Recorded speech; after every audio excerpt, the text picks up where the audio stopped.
brother man, Mr. Gunman. Today we must rise up and choose a better way. No more good play.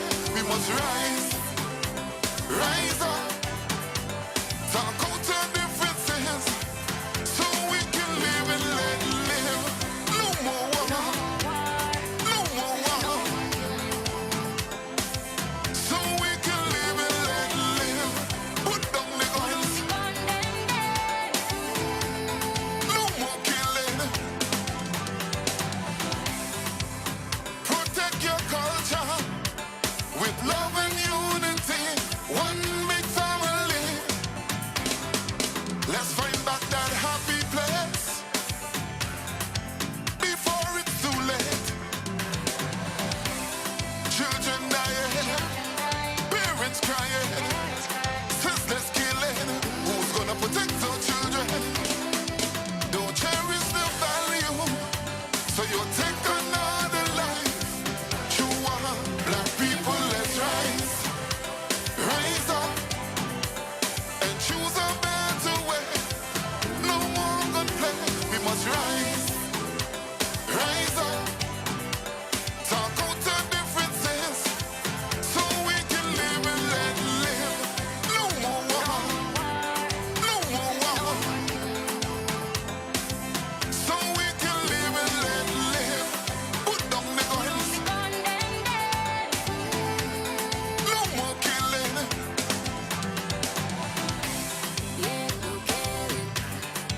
I want to plead to each and every one of you who are on the wrong path right about now. I need you to understand that there's still time to turn your life around. We don't have to resort to violence. We don't have to resort to crime. And I know it's hard, but you can do it. Come on, you gotta live and let live.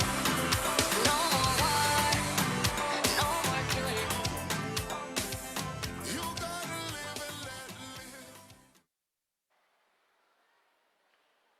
Amazing performance.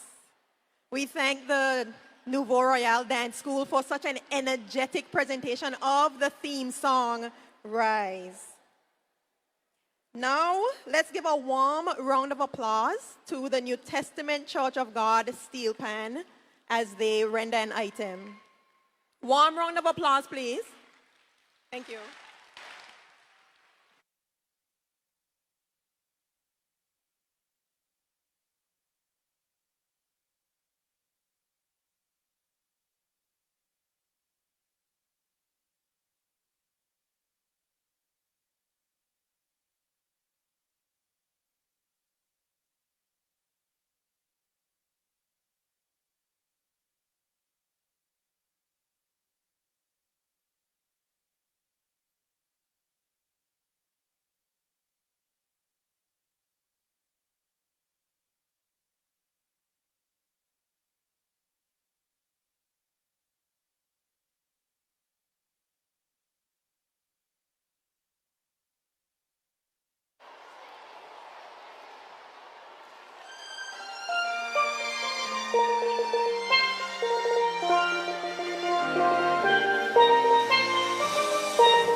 And now let's welcome Mr. Michael Jefferson, who is going to share a poem with us. Welcome. Clap him, clap him, clap him.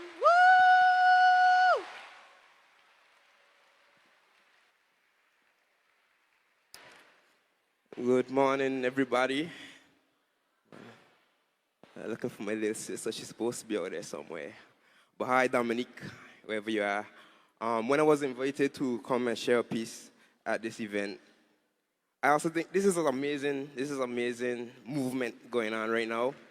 And I commend the government for, as a young man growing up here, I commend the government for taking up this initiative. And this whole movement reminds me of somebody that I know really, really well. And I'm going to tell you the story about him in the best way I know, which is poetry. So this is my poem. I know a young man with the ability to defy all the odds. He was a bright star with a gift from God. For the most part, he always had his head on straight, but on this road of life, he would often lose his way. You see, he grew up in a home where the love was felt, a place where he felt safe from everything else. But as he got older, he outgrew that home and decided to go out and find his own. The environment he lived in wasn't known to be safe, but it was all that he knew, and he loved that place. He would be surrounded by people he would consider to be family. And he was too busy having too much fun to realize what was happening. Just started as playing ball, nothing more, nothing less. But as time went on, he realized that he was only playing himself. As they got older, this family that he found were doing things that his mother would never let him be around. She would always say, "I don't know this boy. This isn't how I raised you. And these friends may make you feel safe, but they're not going to save you." All he would say is, okay, and go off and do the same thing anyway. Because what she didn't know is that he liked who he was becoming. So why wouldn't he stay? Jesus had Judas. Caesar had Brutus. And he had the man in the mirror to blame. He started going to church less. He already knew the lyrics to every hymn. There wasn't any new sermon the pastor could preach, especially since he thought that the weed he was now smoking took him higher than his prayers would ever reach. But he realized that he started seeing less of his brothers. One day, one goes missing. The next day, another. This life they were living gave them freedom every day. But the same life took their freedom away. He was broken. He was hopeless. He was hoping that he wasn't too far gone, that he was able to find himself, that he would remember the dreams he had that were loud enough to drown out his reality. How many futures has gone to waste? How many lights have been dimmed? He decided that he wasn't going to be one of them. He had no choice but to take back his power and to find his purpose and the path he was destined. He was honored. He was anointed. He was chosen. From the concrete grew a rose. He's still finding his steps. He's still finding his way. But I would say he isn't doing too bad because he's standing before you today. Thank you.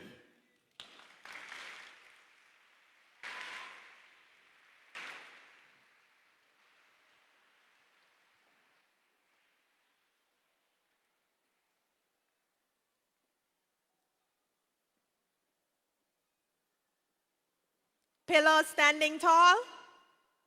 Oh, y'all forgot already. Pillars standing tall. We lift up one and all. So let's try it again. Pillars standing tall. So in a moment, the Minister for Education, Youth Affairs and Sports is going to come on stage. But I want to make sure that we are all ready for her. So when she comes on stage, what are you going to do? Just that little weak clap? We can do better than that. So when I say, all right, so we're going to practice to make sure that we are 100% ready. I will say, let's welcome the Minister for Education, Youth Affairs, and Sports onto the stage. And you will say, y'all didn't have breakfast today. I'm going to do it one more time, and you better blow me away. Let's welcome the Minister for Education, Youth Affairs, and Sports, Miss Shari DeCastro.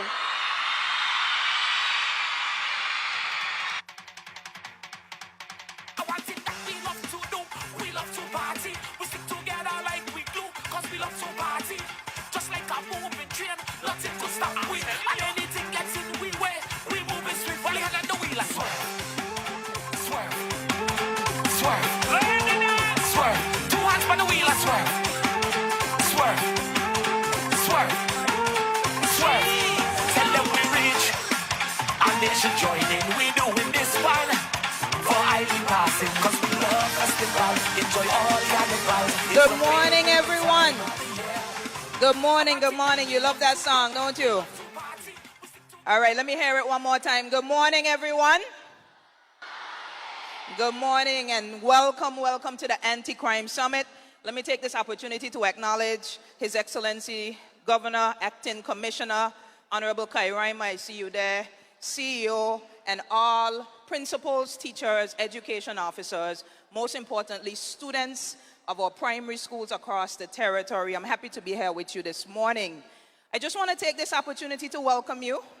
You're here this morning to listen and most importantly to learn. And the theme for our school year this year and the last few years, can anybody tell me what we've been pushing?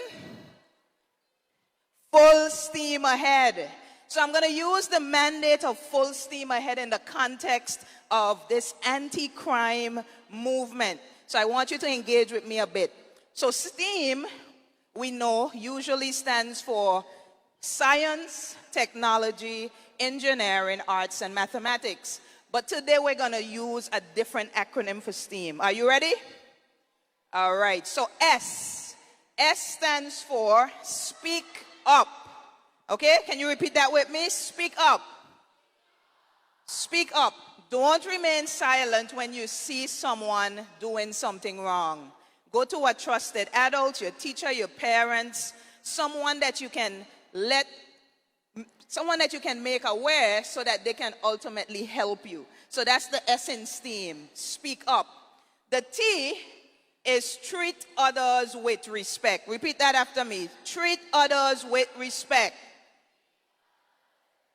There you go. Respect is a core value in the Virgin Islands. We must respect ourselves, we must respect others, our schools, and our communities. So always remember that that is one of the core things that we want you to do. The E stands for exercise self-control. Repeat it for me. Exercise self-control. Self-control is a big word. And what I want to explain to you is that it means sometimes you may get angry, you may get upset, and you may get frustrated, and you may want to act out in a way that is not polite. So exercising self-control says, I know who I am, and I will not get out of character. All right? So that's the S, the T, the E, the A. The A stands for aspire for greatness. Repeat that after me. Amazing. Aspire simply means to aim high. In everything that you do, we want you to dream big. You were created to do something amazing in this world. And if you allow yourself to be deterred by bad behavior and bad company, it limits your ability to be able to aim high. So I want you to always remember that. And lastly, the M.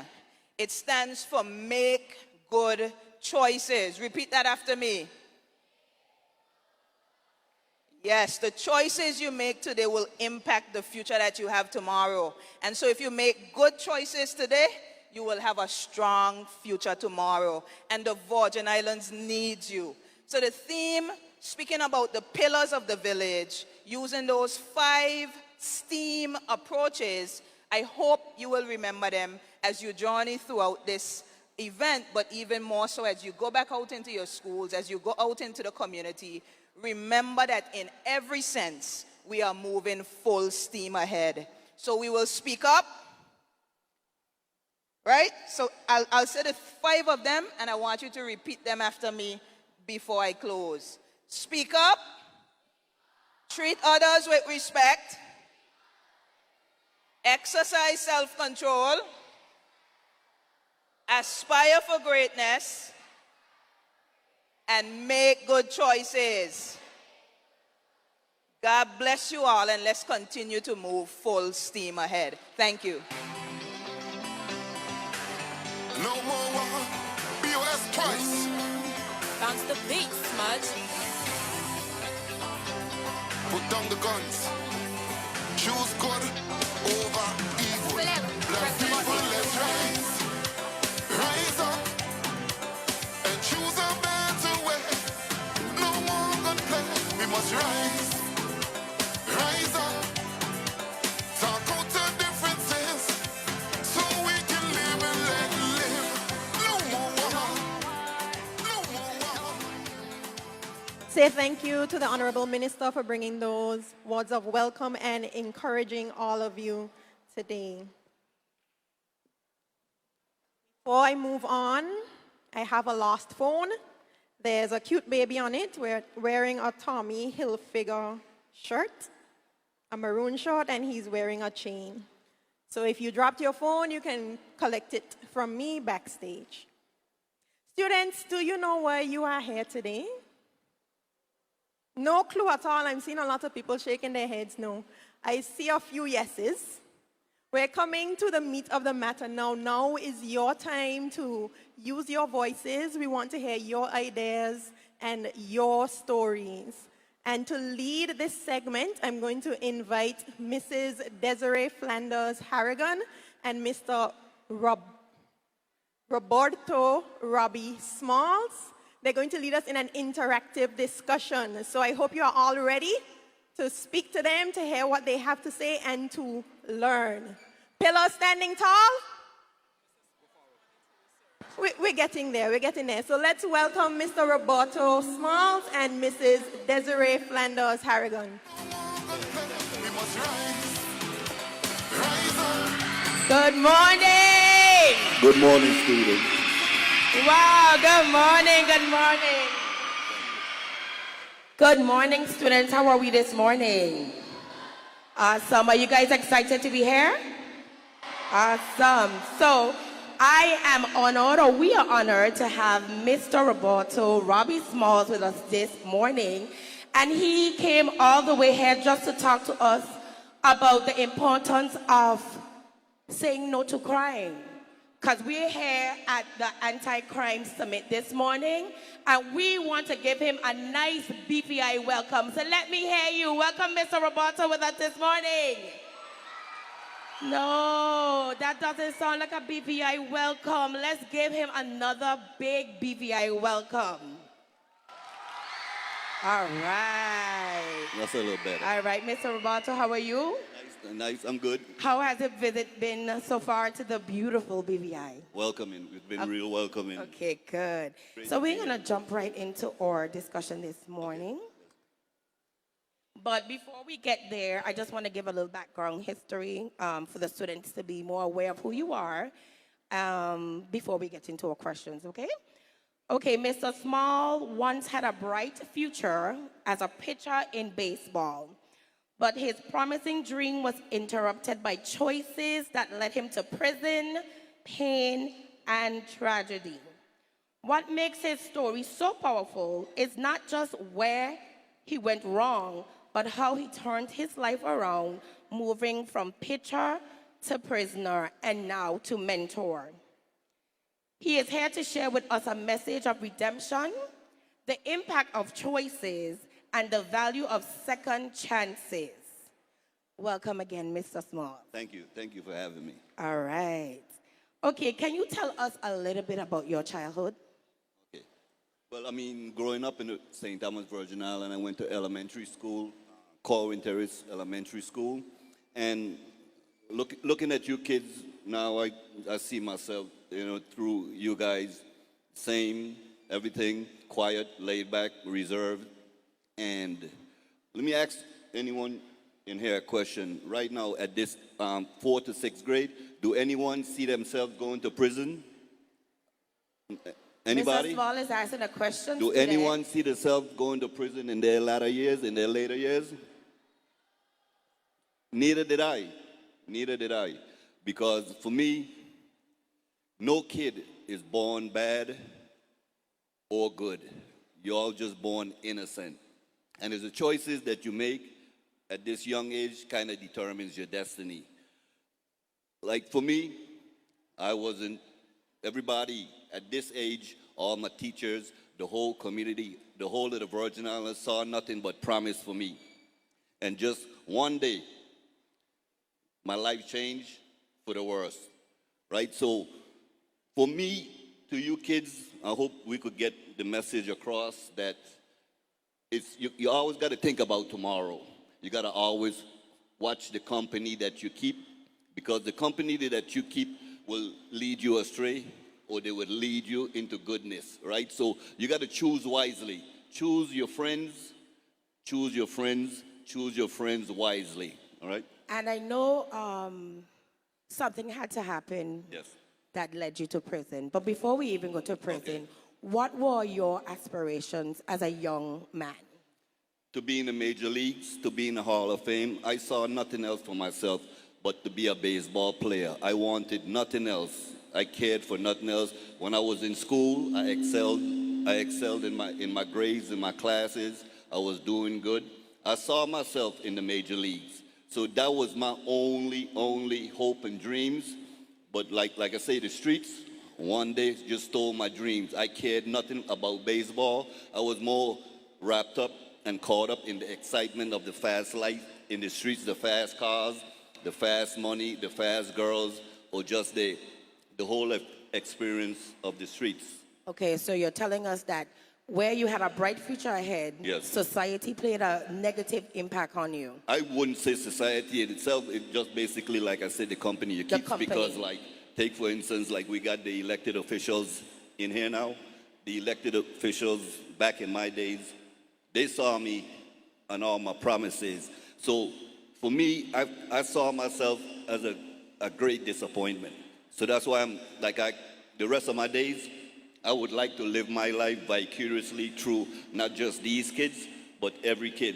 Because like I said yesterday and I always say, I'm the poster child of what not to be when you find yourself at that crossroad. Don't be like me, be better than me. Awesome. So can you share with our students what led you, or what circumstances led you to go to prison? Okay, well, coming up in elementary school, all over the 6th grade, graduated, went to 7th and 8th grade at Wayne Aspinall at Alida Cancri. Miss Blyden back there was my 8th grade teacher, English teacher.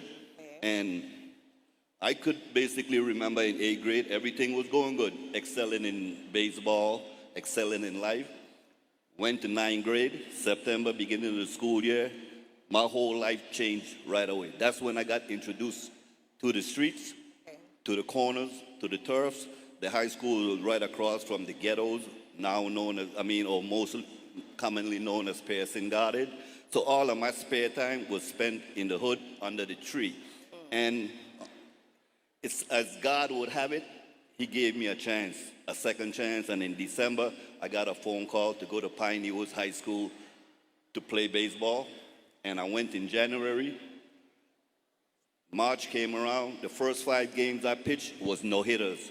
Sports Illustrated, signed professionally out of 9th grade.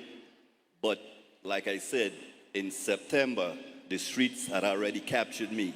So while I was away playing baseball, as great as I was more concerned with what was happening in the streets, what was happening with my friends, my brothers. So like I said, the streets, it's unforgiving.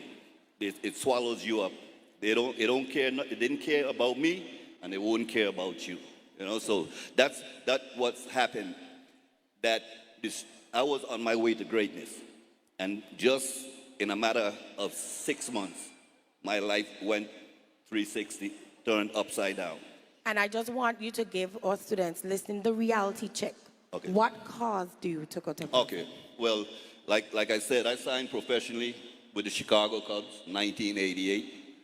And with baseball, when I played every day in the islands, I pitched today, I play a position, so I'm always on the field. When I signed professionally, I'm pitching every 5 days.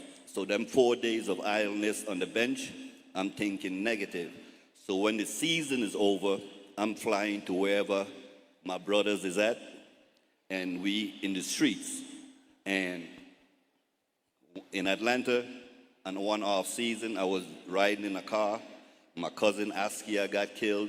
My brother Eugene was paralyzed. I got grazed in my head. And at that time, I was like, I'm done with baseball. The streets have done got me. So I came back to the islands, living the regular street life, got a second opportunity with the Kansas City Royals, but just then, a cousin, Enrique Monell, got killed. But this time around, I know who was responsible. So I went on a vengeful quest, and one night under a stoplight by Wendy's in St. Thomas, I opened fire on a pickup truck with about 7 guys in the back of the truck on a vengeful quest. And unfortunately, the ones that I was basically targeting, they knew to duck. And 2 innocent guys from St. Croix that had just flew over that day, they didn't know what was going on, and one of them got shot in the head. And the police came from around the corner, saw me there, and 4 police officers opened up 45 shots at me. 5 of them hit me in the back. So when the dust settled, 1 person was dead. I was shot 5 times and ended up with a natural life sentence. Did 25 years in prison and was pardoned by the governor of the Virgin Islands, Kenneth Mapp, at that time. And like I would try to explain, don't think that because I was granted a few second chances, right? So don't think because it happened for me, it can happen for you. There's a series of things that I went through that is a sense of purpose, that I could have easily died or I could have easily been in jail. So I'm out here for a reason to share my story, my circumstances, in the hope that none of you kids would have to travel my path. And you did say that you spent a number of years in prison. Yes. What was life like in prison, and what made a turnaround for you while in there? I mean, growing up, everybody consider prison to be some place that you don't want to go because it's tough. It's got killings, stabbings, all of that. Yeah, that's common. But the greater thing about prison, it's the biggest inconvenience of your life. So imagine for 25 years I'm in prison while life is going on, right? So, and being in prison with the hostile environment when I was in St. Croix, Golden Grove, I did most of my time in federal prisons. Came back in 2009 to Golden Grove. Just like they were speaking about the prisons here, it's like you know everybody. So I came back from exile in a familiar place, but the problems was it was having stabbings, escapes, murders. And I'm like, this is my community while I'm here, I'm doing natural life. I'm glad to be back home. Everybody know everybody.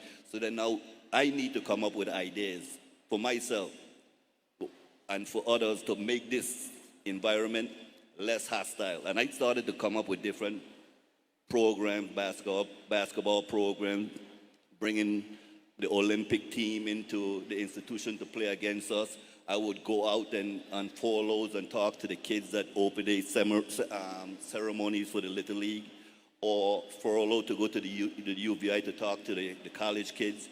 And from that moment on, I mean even before, but that when I sit down and I talk to the audience and I could hear a pin drop, it lets me know that they're listening.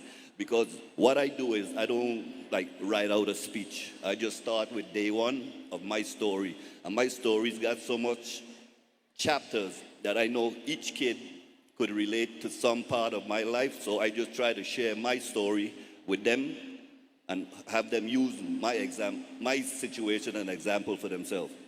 Okay, and I know for a fact, being a school counselor, students often face peer pressure, Yes. right? What advice would you give to them about saying no to wrong things and standing up for what's right? I mean, well, all of us grew up knowing right from wrong. So a lot of the time we kind of, like, you might want to say no, but you worry about somebody saying that you're soft or you're a coward or but they are just like you. And I would take it a little higher. Like for the kids them in the streets now, that if you feel that you have to go out and carry a gun in order to go out, then don't go. Why is you going? To prove to who that you're real, right? To the others, right? That's not going to be there for you when the thing hit the fan. But you need to be real to yourself, first of all. And for me, it's like I always grew up with the respect for everyone. But the one person who I was supposed to respect the most, I wasn't, which was myself. The things them that I was doing was bad choices. I knew they was wrong. And then now I suffered the consequences of it and let down a nation of people that supported me.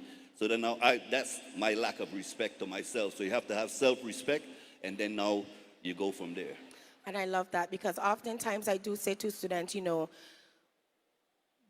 make good choices. Yes. That's important because at the end of the day, the choice you make, you have to live with it. Yes. Yes. In the future. So make positive choices. Definitely. Can I ask, who supported you the most when you decided to change? And why are good role models important?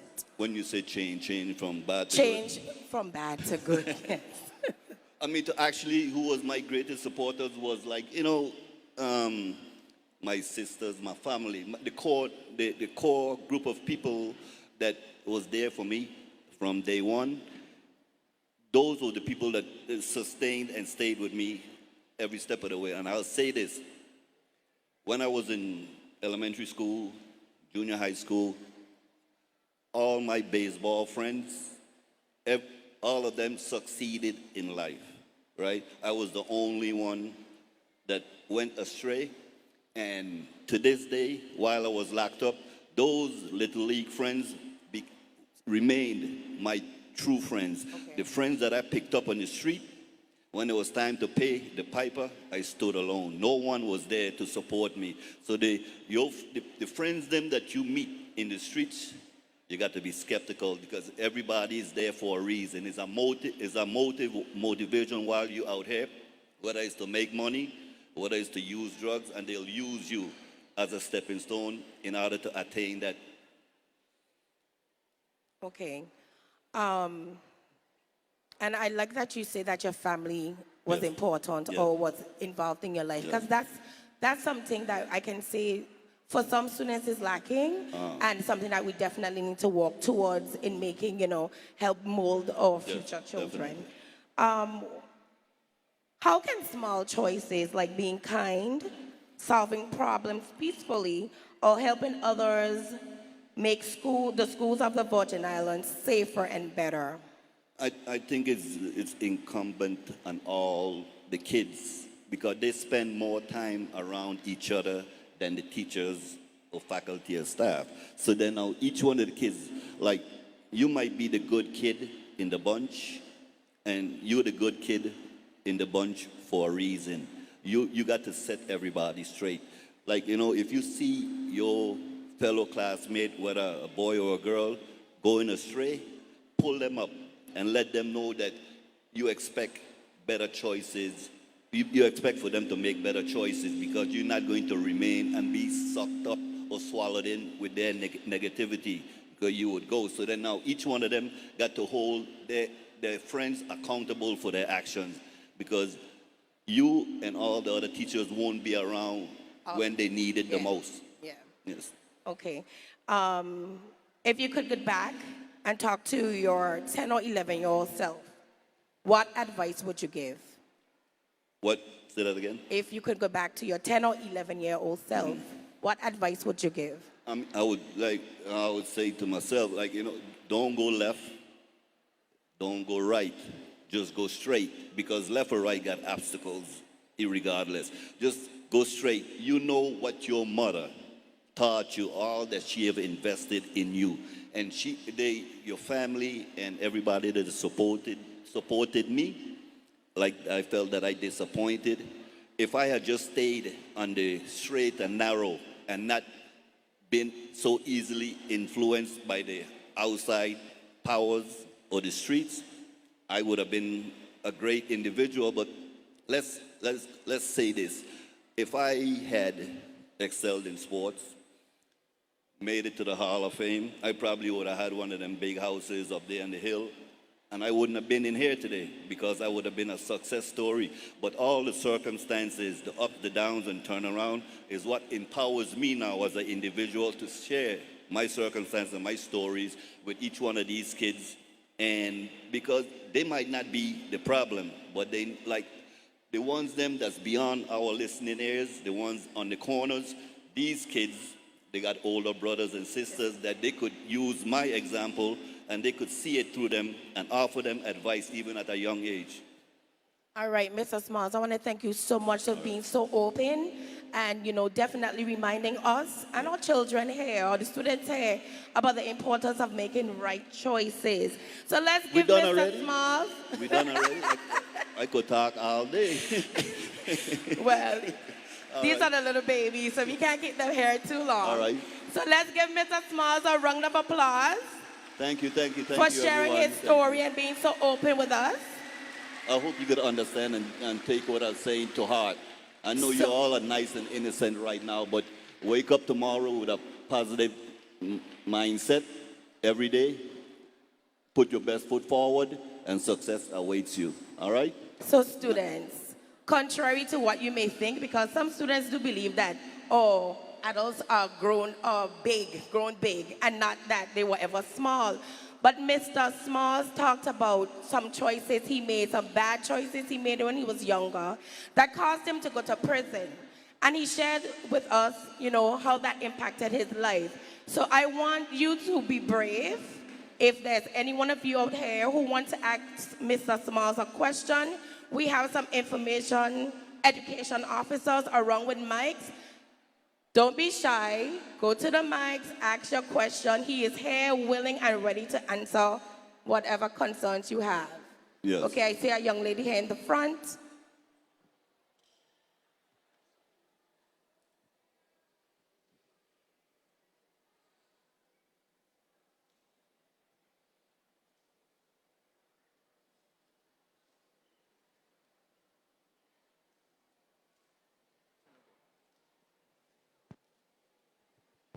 One, two, one, two.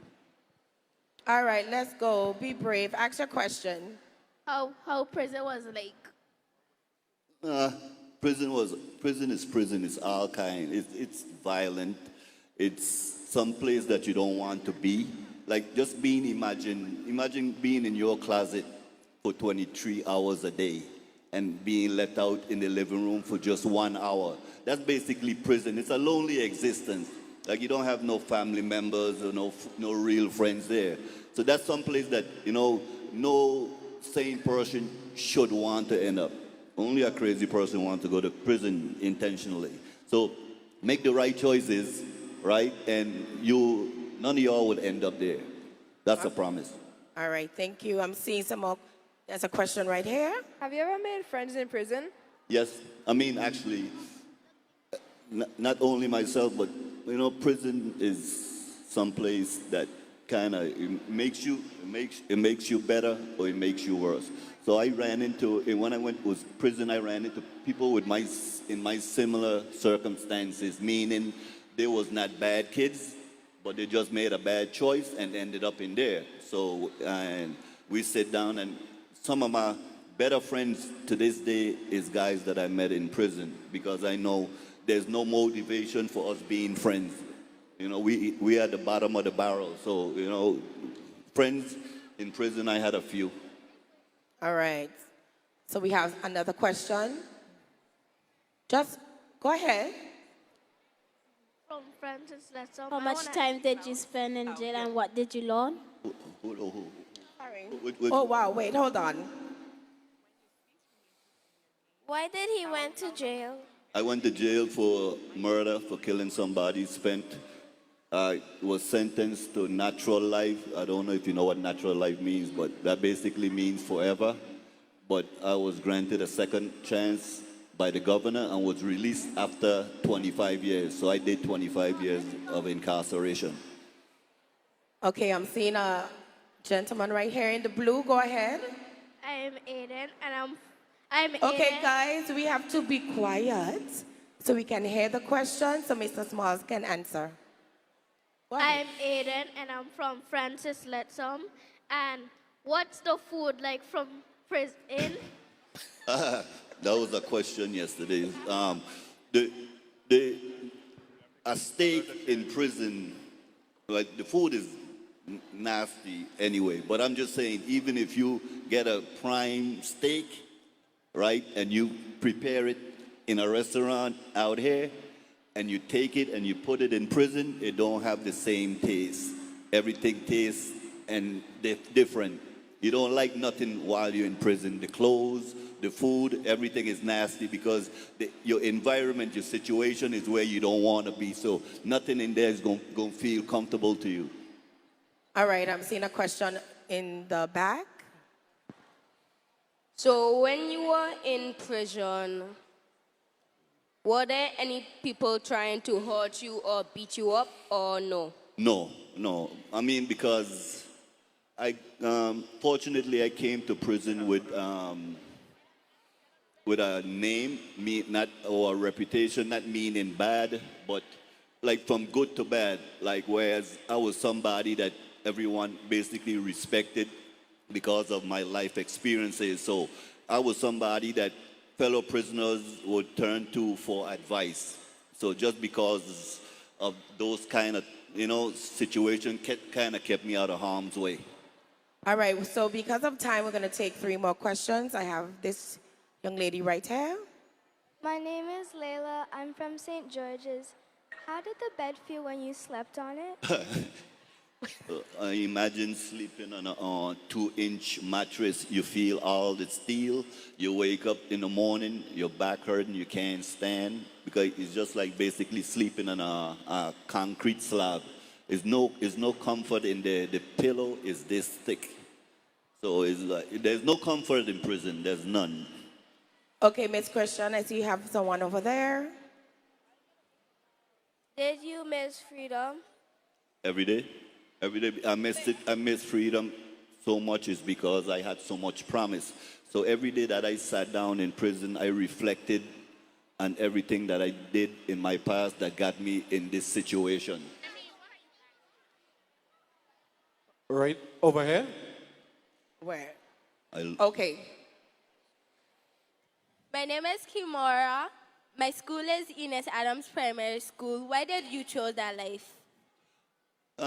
I don't think basically I didn't choose it. It kind of chose me. I found myself in a bad place.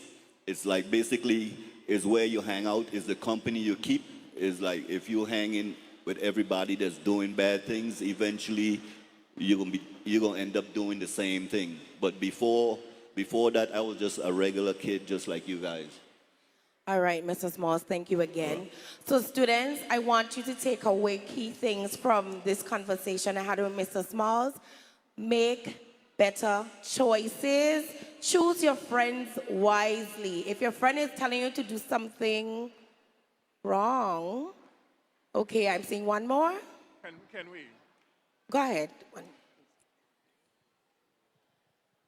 Hi, my name is John Samuel. My name is John Samuel. I am representing Francis Letsom. My question is, was it your prison experience that changed your life around? That as well, but just what changed my life around is like when the dust settled and I found myself in prison and I realized I was like a disappointment. Like everybody had saw great promise and hope for me, and once I got in prison, I realized that I'm better than this place or this situation. So I know I got to work my way out of here. And how do I do that? By all my mistakes. So I started to like reach out, write letters to the newspaper, to the Daily News, messages to the kids. And I started that years ago because I didn't want none of the kids or no kid after me to have to suffer the same fate that I did. All right. Thank you so much again, Mr. Small. So students, prison is someplace we do not want to go because you hear it from him himself. The food isn't good. There's no good place to sleep. That's just some place you definitely do not want to aspire to go. So we're going to do what? Make better. Let me hear that again. Make better choices. We're going to make better choices. The choices we make depends the type of future we would have. So if we make good choices, we will have awesome futures. An awesome future. Thank you so much again, Mr. Smalls, for your time. Thank you. Students, Thank you let's for give him having me. another round of applause, please.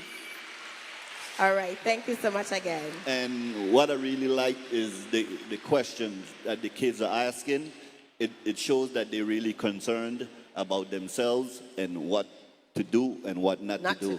Because a lot of the times the messages falls on deaf ears. But these kids, they're a good group of kids. And I'll say this about Tatola. And I'll say, like, trampoline off of what was said yesterday about the juvenile, they don't have a juvenile facility. And I think I like the moral aspect of it, meaning the BVI, that to build a facility, it's right to basically wash your hands on the younger generation, meaning if you build an institution, they get bed spaces, so a lot of these kids that you work with, sit down and talk to, slap on the wrist, now you have to send them to an early prison. So it seems like Tatola is not ready to give up on their kids yet. Not And yet. I like that. I Not like yet. that. I really like that. St. Thomas, St. Croix, the States, they got juvenile facilities. Tatola don't have one because they got love for the kids. Yes. And they would not give up. And our aim is more so prevention. That's the idea, to get them at this early stage and prevent having to build a facility to house them. All right. Yeah. Thank you so much again, Mr. Smalls. Let's give him another round of applause, guys. All right. Thank you. again. No more war. BOS twice. Bounce the beat, smudge. Put down the guns. Choose good over evil. Black people, let's rise. Rise up and choose a better way. No more gun play. We must rise. Rise up. Talk out Thank you, Mrs. Harrigan and Mr. Smalls.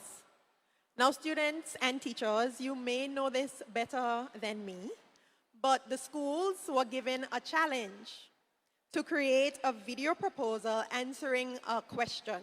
The question was, imagine you were given $1,000 to make your school or neighborhood safer and free from crime. How would you use it to make a real difference?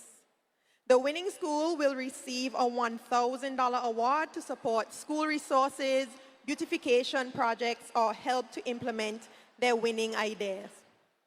Now, before we see those videos and hear who the winner is, I want to make sure which schools we have in the house.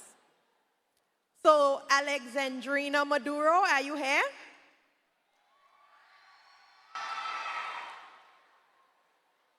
Agape? Agape? Guess you guys didn't come today. Francis Letsom? All right. Y'all definitely here. Enos Adams. Woo.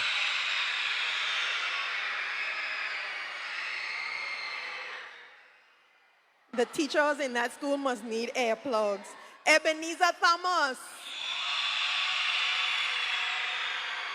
Eslyn Henley Richer. BVI Seventh-day Adventist. Sebone. St. George's.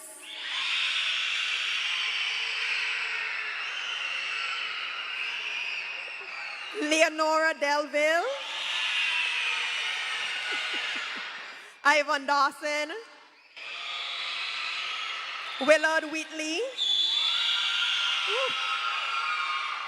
Robinson O'Neill. Brigado Flax. Yes, yes, yes. Joyce Samuel. Joss Van Dyke Primary School, Valley Day Primary,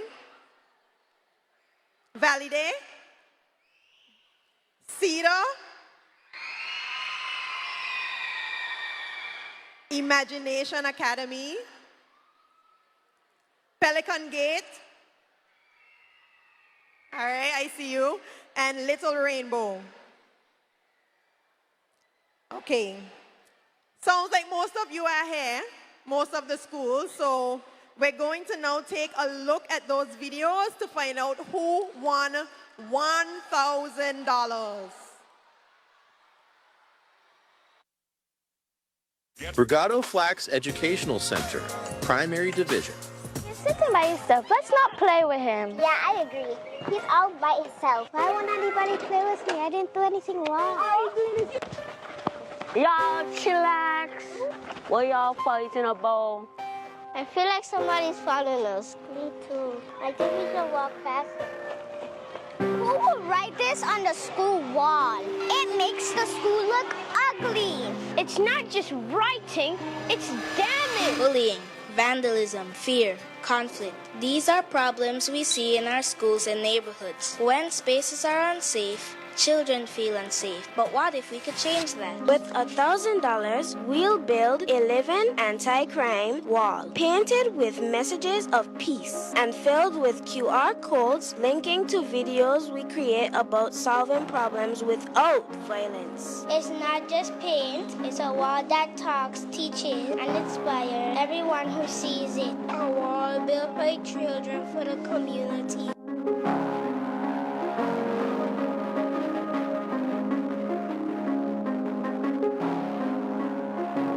Together we are stronger than crime. Together we are stronger than crime. Cedar International School.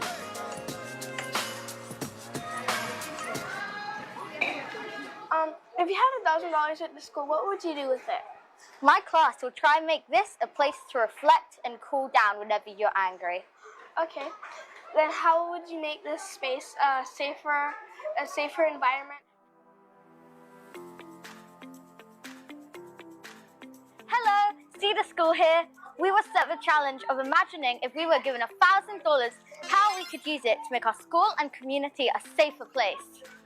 We just want people to feel welcomed and safe. And we want to make this place an emotionally safe place. We think we should use the $1,000 to make a welcoming, safe space for reflection. People can make bad choices if they are stressed, angry, or having problems, such as feeling left out, stressed about money, or not feeling safe. If you feel angry or anxious, going to a space to calm down allows you to think more carefully and make better and more peaceful choices. A quiet space to take time and calm down your emotions helps to balance and help you work through it. We talk to someone about how we're feeling, either a friend or a trusted adult. Talking it through can help us find a peaceful solution. We can use mindfulness, for example, breathing exercises and 5 senses grounding techniques to calm our bodies and mind. Being able to reflect in a nice, calm, welcoming space can give you the idea to think about the choices you make and their consequences. Recognizing and managing emotions helps us be more balanced and make thoughtful behavior choices. We have a space outside our classroom, which would be a good reflection spot. But it needs some work. Here's some of our ideas to make it welcoming for all. Maybe add a whiteboard and some sticky notes so people can write down their feelings. We can make it a multi-sensored space by adding fairy lights, colorful and nice-smelling plants, fidget toys, comfy cushions can help relax too. Yes, outdoor green spaces are known to be calming. We can also add a shade cover and a non-rotting floor. We can add some more plants to make it greener and more attractive. And share positive messages for others. These are called affirmations and help us feel positive and welcome. Having a group of people that are trusted to make a safe circle is really important to manage you're feeling. That's why we chose the green space. Cheers to the green space!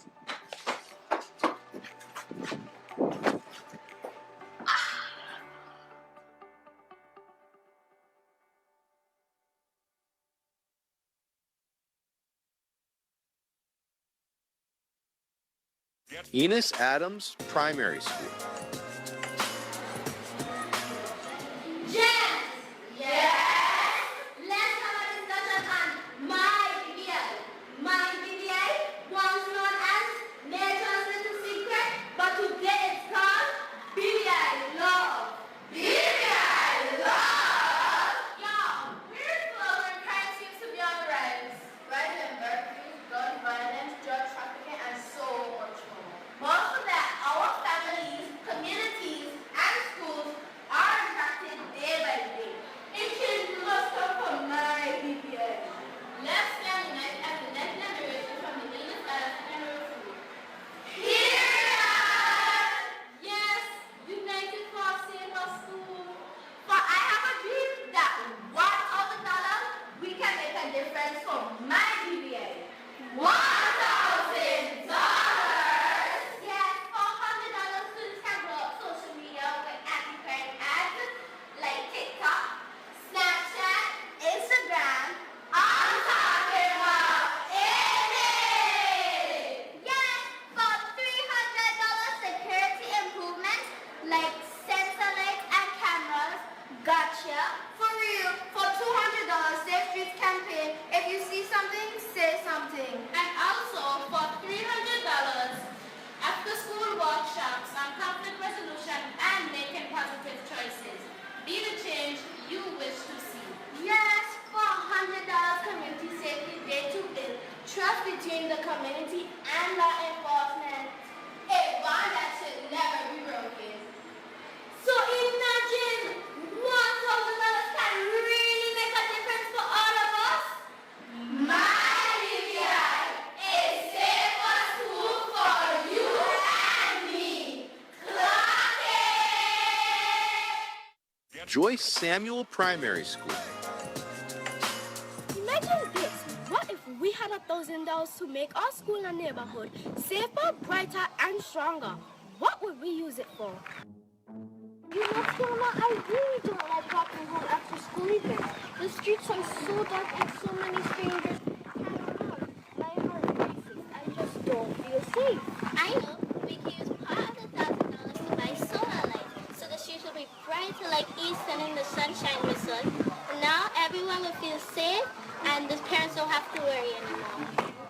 You know, kids get into trouble sometimes because they're pure dead vibes. If kids have something fun to do after school, they don't get out of trouble. That's smart. We could buy sports equipment for volleyball and football. Playing together builds teamwork and keeps us busy in a positive way. And don't forget, we can paint mirrors with bright colors and powerful messages. Every wall will remind us to respect each other and solve problems. And this will remind us to stay away from crime. Say less. Here's our $1,000 safety plan. Solar streetlights, sports equipment, murals, and inspiration. This isn't just an investment. This is our safety, our friendship, and our future. Let's all build a safe, bright, and crime-free community, starting with us.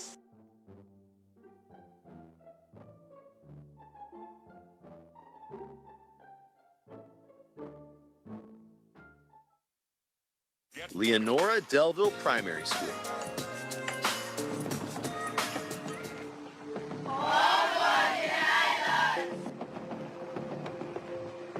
Safe communities,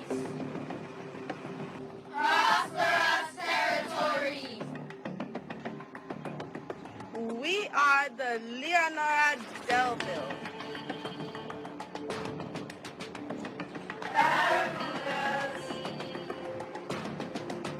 Bullying in our school, vandalism in our community. We say no. Barracudas against crime. Barracudas for peace. Crime team protects. Stronger together, united forever. $1,000 investment in kids. Cameras watching, protecting me and you. Murals of peace, bright and bold. Pave the walls, guard the halls.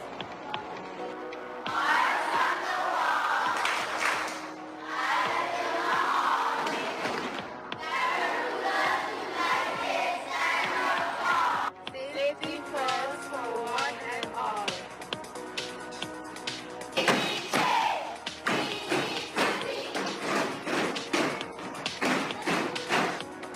We need protection.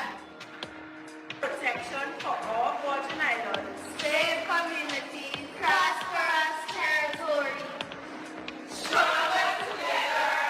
United forever. Willard Wheatley Primary School. Hey, crime prevention starts with us. Here's how we can make it happen.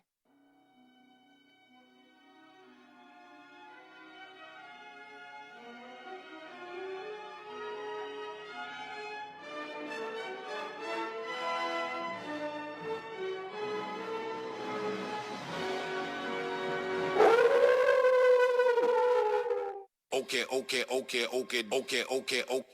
You live in my dream state. We look at my fantasy. I stay in reality. You live in my dream state.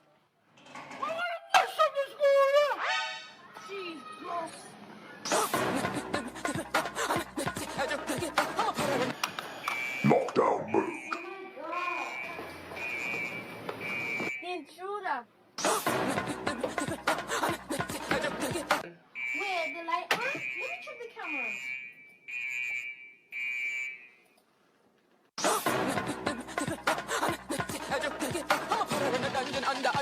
911, we need you immediately. An intruder is in our school. Emergency, lady, go on lockdown mode.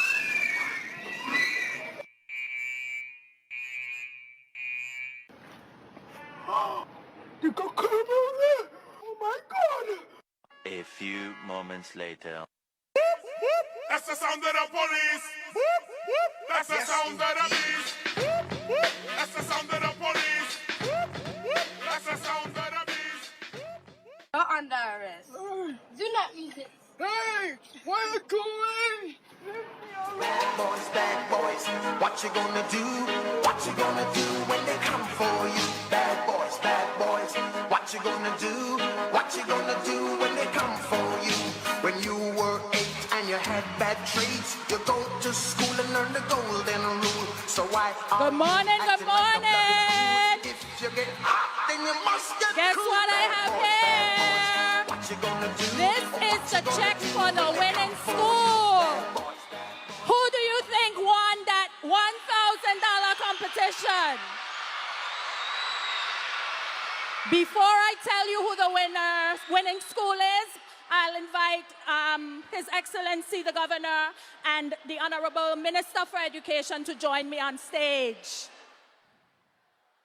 Get ready, get ready, get ready. When I call the winning school, I'd like a representative from the school and some students to come forward quickly so you can get your money.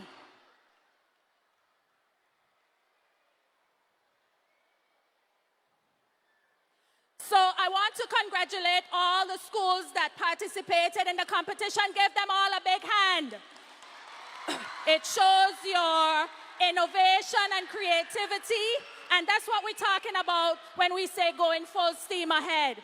But one school had to win, right? One school had to win, and that school is...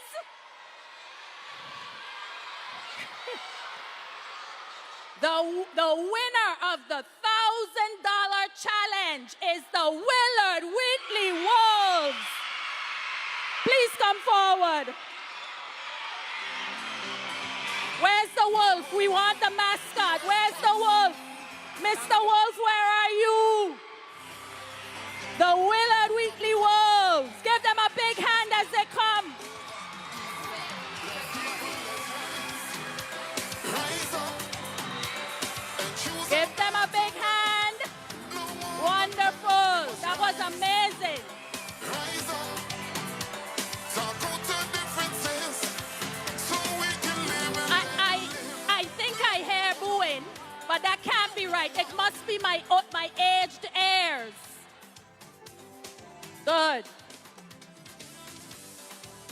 Congratulations, young lady. All the best. Stand right there. Congratulations. Go that way. Go in the middle over there.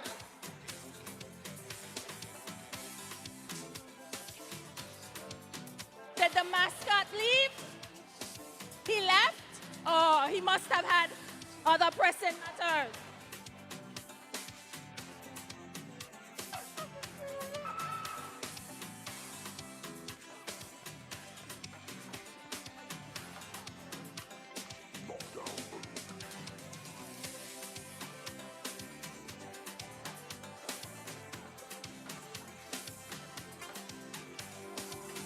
All right, give them a hand as they go. Thank you all very much. Thank you, thank you, thank you. I'll turn you back over to our chairperson.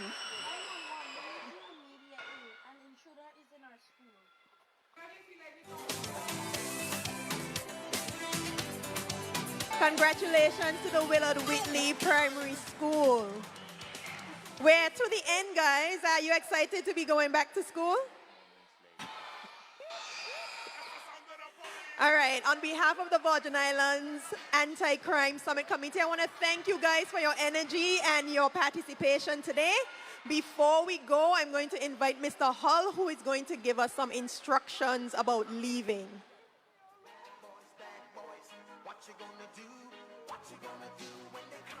So, I have some other news. When we came here, we only had one winner. But because the videos were so good, the Officium Training Limited, which are the consultants here as part of the Crime Summit, want to give a $500 second prize. Give them a hand. That's great. And that second prize goes to the Brigado Flax Educational Center. Please come forward and receive your prize. Minister, His Excellency, everybody else, please come back. Bounce the beat, Smudge. Put down the gun. The Brigado Flags, come on, give them a big hand. Rise up and choose a better way. No more gun play. We must rise. Rise up. Talk out the differences so we can live and let live. No more war. No more war. Come on, students, come on. Well done, well done, well done. No more killing. As sure as the sun shall rise, one day we must realize children dying, parents crying, sisters killing. Who's gonna protect those children? Don't cherish the value, so you'll take another life. Chua, hunting down your brother man, Mr. Gunman. Today we must rise, rise up, and choose a better way. No more gun. GIS, notice.